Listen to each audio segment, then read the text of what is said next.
কেমন শেষ পর্যন্ত দেখুন। আসসালামু আলাইকুম ওয়া রাহমাতুল্লাহ। আমরা সবাই জিবরাইল আলাইহিস সালামকে চিনি।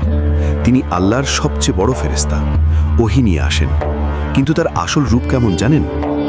রাসূল সাল্লাল্লাহু আলাইহি ওয়াসাল্লাম বলেছেন, জিবরাইল আলাইহিস সালামের ৬০০টি ডানা আছে। হ্যাঁ, ৬০০টা।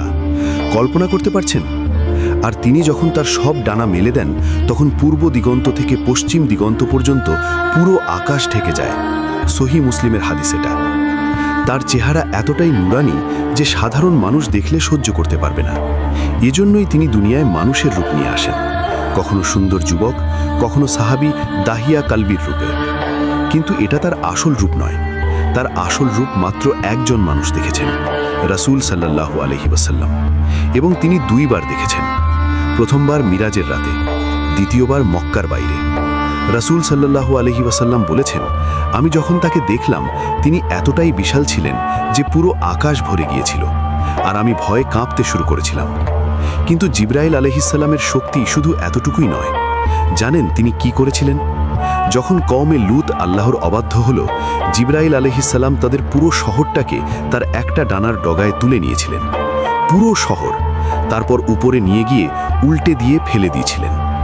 ভাবুন তো, একটা ডানার ডগা দিয়েই এত শক্তি, তাহলে ৬০০টা ডানার পূর্ণ শক্তি কেমন হবে?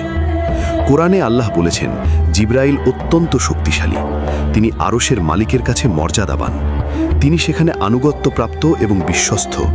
এবং সবচেয়ে আশ্চর্যের বিষয়, এই মহাশক্তিশালী ফেরেশতা আল্লাহর সামনে অত্যন্ত বিনয়ী। তিনি কখনো নিজের ইচ্ছায় কাজ করেন না, সব সময় আল্লাহর আদেশ মেনে চলেন। আর এই জিবরাইল আলাইহিস সালামই আমাদের নবীর কাছে ২৩ বছর ধরে কোরআন নিয়ে এসেছিলেন। তিনিই নবীকে শিখিয়েছেন, গাইড করেছেন। তাই যখন আমরা কোরআন পড়ি, মনে রাখবেন এই কোরআন এনেছেন সেই মহান ফেরেশতা, যার ৬০০টা ডানা, যিনি পুরো আকাশ ঢেকে ফেলতে পারেন, যিনি পুরো শহর উল্টে দিতে পারেন। সুবহান।